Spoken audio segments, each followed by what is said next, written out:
Сағымгүл түнімен дөңбекшіп, ұйықтай алмай шықты. Оның да себебі бар. Кеше ғана Амелия келіп кеткен. Алғашқыда әжептәуір болып отырғанда, ақырында өзінен өзі түйіліп барып, жарылып ақ кеткені. Болды енді, Сағымгүл, ортақ өгізбен айдағанды қояйық. Қитетсе саған кетіп қалады. Тындырымды жұмысы жоқ. Тапқанын қайда жібергенін білмейсің. Балалар да өсіп қалды. Мұнымыз бір жақсы үлгі болмас. Айтқаның болсын, деді Сағымгүл. Басқа не десін? Күйеу соныкі. Өзі берді, өзі алады. Ренжіме, деді Амалия кетуге ыңғайланып. Қызғанып бара жатпағанымды өзің білесің. Мына заманда қиын болып жіберді, қинап кетті. Анау албасты екі ортада жүріп, дәйді болып кететін болды. Жөндеп жұмыс істесін. Амалия кеткен соң Сағымгүлдің көңілі алай-дүлей болды. Ақыры осылай боларын өзі де ойлап жүрген. Бір-екі рет қоңқашқа айтқан. Іштей қимай тұрса да енді келмеуін өтінген. Бірақ ол қаперіне де алмаған. Ол баста бұл мәселені көтерген Амалияның өзі еді. Назарбай Нұрсәулені жетектеп Өзбекстанға өтіп кеткен соң, бір айдың ол жақ бұжағында Амалия келе салды. Әй, Сағымгүл, қас қылғанда сен бір бала туып алсайшы. Білсін, ана Назарбай мен қақпас шешесі кімнің кінәлі екенін. Рас айтам, қой, сен жылап сықтағанды доғар, туып ал бір-екі баланы. Күлге аунап туайын ба? Деп күлді Сағымгүл. Кім бар екен мені туғыза қоятын?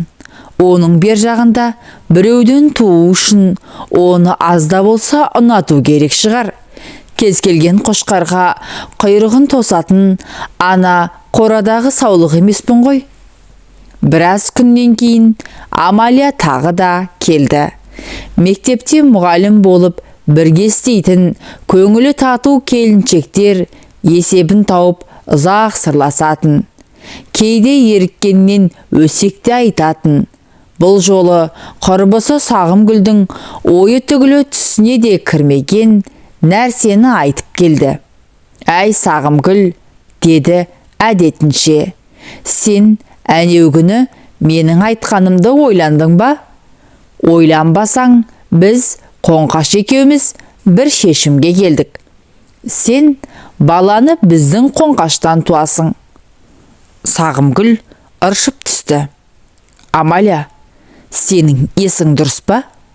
Қанша жылдан бері сендермен дос-жаран болып жүріп, енді сенің күйеуіңмен көңілдес болайын ба? Қой, ондай бәлені қозғалма. Елден ұятты. Оның үстіне сенің күйеуің болғанымен ағамдай сыйлайтын Қоңқаштың қойнына қалай жатамын? Айтпа, мұндайыңды бала сүймей кетсем де. Сағымгүл орнынан тұрып кетті. Жүгіріп дәлізге шықты. Басына түскен қырсыққа ыза болып, көзіне ерік берді. Жасы сорғалап, мұрны бұрқылдап, әлек-шәлегі шықты. Әзерден соң барып, жылауын тоқтатып, аузы басын жуып, ішке кірді. Амалия түтігіп, бет аузы сұрланып отыр екен. Сен қатын, неге секіресің? Деді әдегеннен.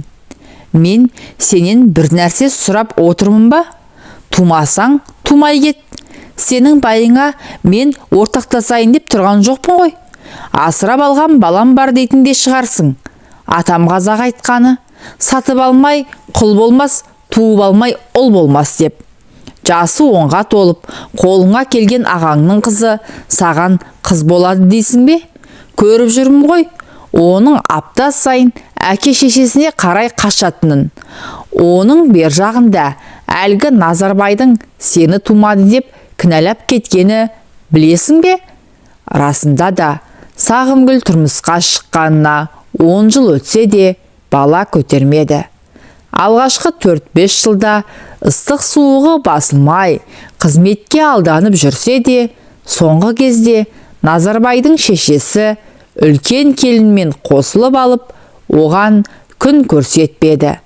Бедеу қатын алдың деп баласына тиісті.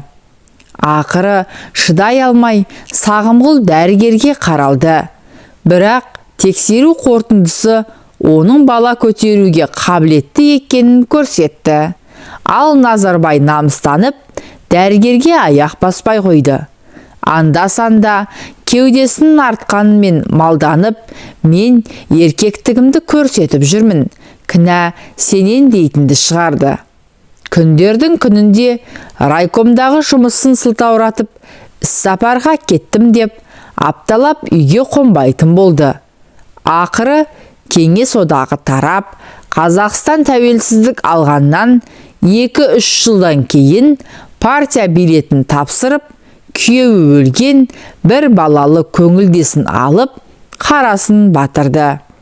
Мұны естіген ауылдағы ағасы қасына шешесін ертіп келіп, Сағымгүлді көшіріп әкетпекші болды. Бірақ ол тырысып бармай қалды.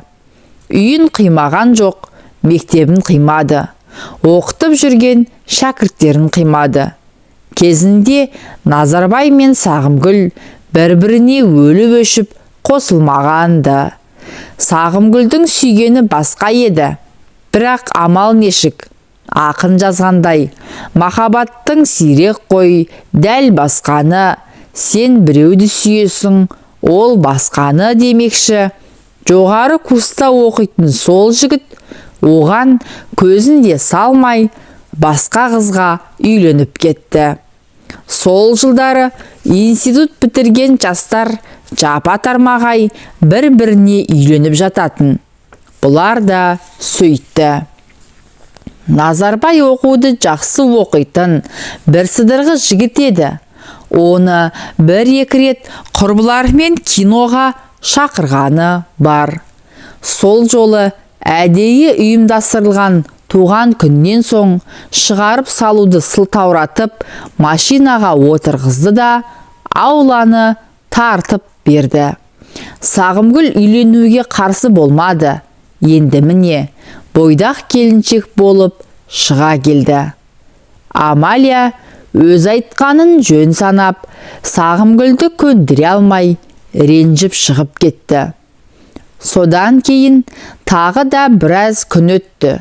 Қос құрбы мектепте кездескенде тек ауыздарын жыпырлатып амандасудың салтын жасап өте шығатынды.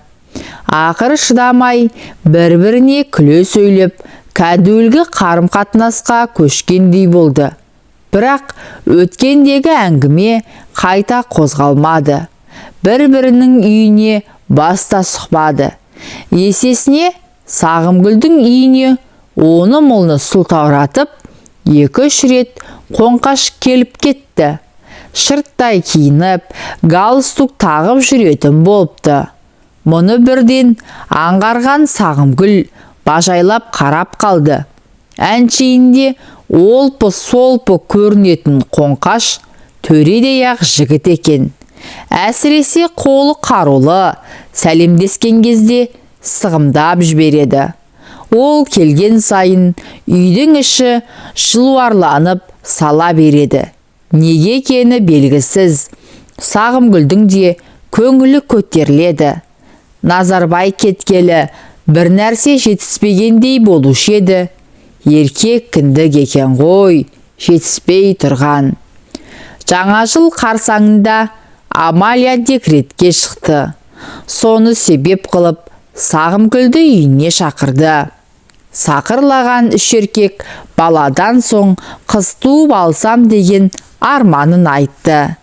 Сен қиналмай-ақ қой деп Амалияны отырғызып қойып, Сағымгүл мен қоңқаш кухняда ас-су дайындады. Келіншектің ойына неге маған осындай жігіт кездеспеген деген бір өкініш жылт ете қалып шықпай қойды. Ақыры тамақ дайын болып, дастархан басына отырысты. Дәмнен алып, бір шөлмек шампан шарабын Қоңқаш екеуі бөліп ішіп, Амалияға қыз туып ал деп тілек айтып тарқады. Кеш соңында Амалия Сағымгүлді шығарып сал деп Қоңқашқа иек қақты. Мұнысы тұп-тура, мына келіншектің шаруасын тындырып қайт деп айтқандай түйірілді. Расында да әншейінде кірер есекке дейін шығарып салатын Қоңқаш бұл жолы үйдің ішіне дейін кіріп келді. Ай-шай жоқ, сыртқы киімін шешіп ілді де, Сағымгүлді де шешіндіре бастады. Ақыры лақтай етіп көтеріп алды да, төрдегі бөлмедегі төсекке атып ұрып, үстіне қона кетті. Сағымгүл біраз бажылдап, бетінен, иығынан сабалаған болды. Соңынан арқасынан сипалап жатқанын бірақ байқады. Дене шынықтыру пәнінің мұғалімі болып істейтін Қоңқаш жарау жатпай бұлдыраңдап біраз арындады. Әлден соң барып екеу ажырап қатар жатып ентіктерін басты.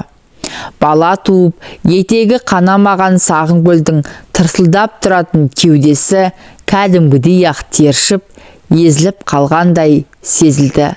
Назарбаймен 10 жыл отасса да мұндай күйге түспеген екен.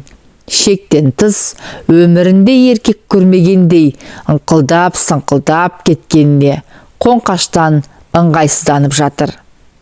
Үнсіз жатқан Қоңқаш енді тілге бітті. Сағымгүл, жаным, маған ренжіме. Мен енді Амалиядан да артық көремін сені. Соның айтуымен келді деме. Бұрынғыма Назарбай кетіп қалған соң, өзім де не істерімді білмей жүргенмін. Сен жақсы адамсың. Тек өз бақытың үшін қалай күресуді білмейсің. Мен сені енді ешкімге де бермеймін. Ешкімге де қорлатпаймын. Екеуінің құшақтары қайта айқасты.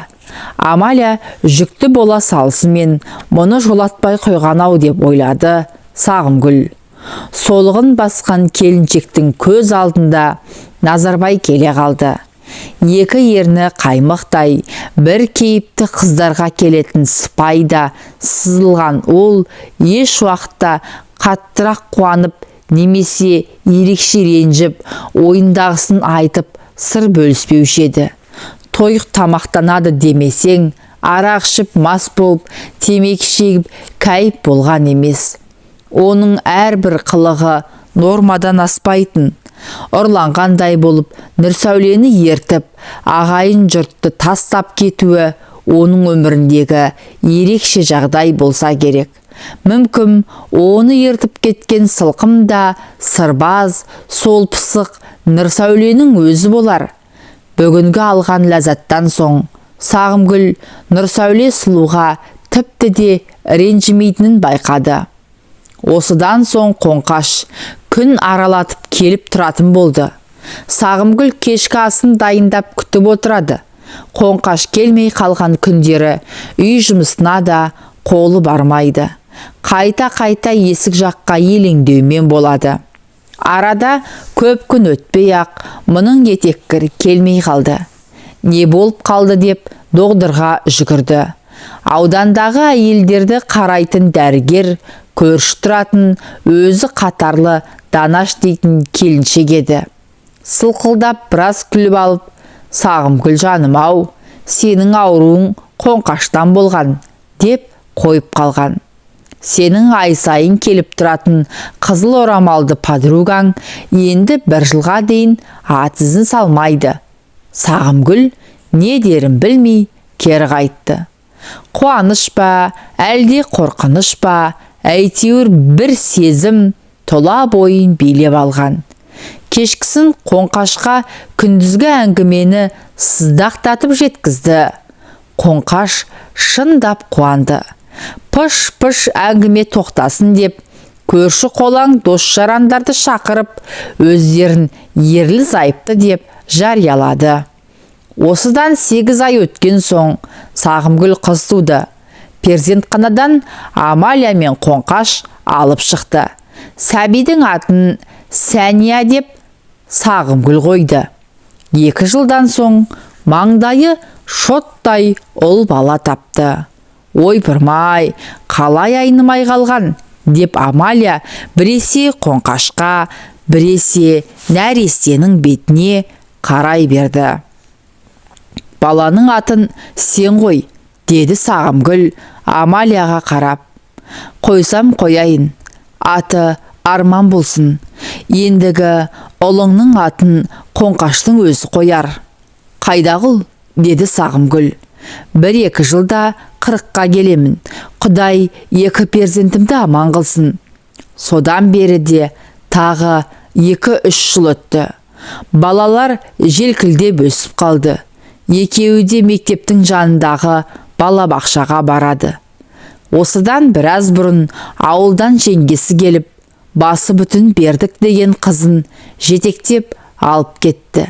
Мен қызымды мына балаларыңды бағатын малай қылсын деп берген жоқпын, деді. Мәпелеп өсіріп жатқанда қараған жоқ. Әжептеуір-ақ бауыр басып қалған екен. Сағымгүл көзінің жасын сығып алды. Сағымгүл бір жүктемемен сабақ беріп жүр. Бәрі де ойдағыдай еді. Әттең, манаған қарасайшы. Амалияға шынында да өкпелеуге болмас.